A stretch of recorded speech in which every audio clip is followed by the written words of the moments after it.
In today's video, I'm going to teach you how to delete and restore workflows in HubSpot.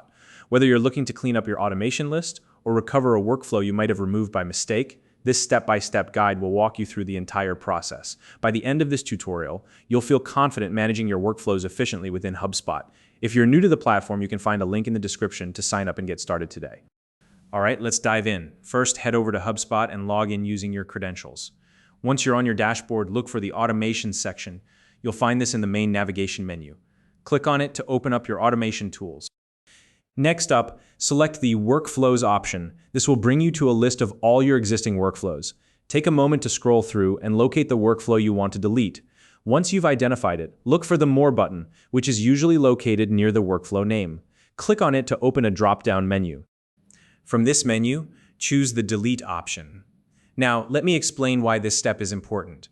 Deleting a workflow removes it completely from your list, helping you keep your workspace clean and organized, but keep in mind, this action is permanent. So before you proceed, double-check that you're absolutely sure you no longer need this workflow.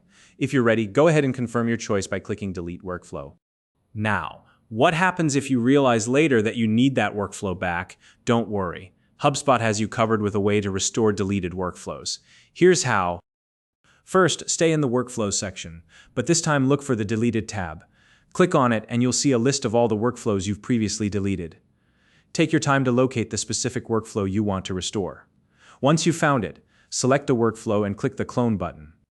Cloning is what makes the restoration possible. Instead of directly restoring the original workflow, HubSpot creates a copy of it and adds it back to your active list. This approach ensures that your workflow is functional and ready to use without any issues.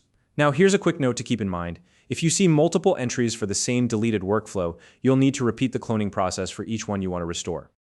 And that's it. You've now learned how to delete and restore workflows in HubSpot.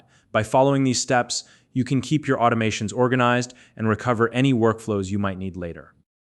If you have any questions or would like to share your own tips for managing workflows, feel free to leave a comment below. If you found this video helpful, please like and subscribe.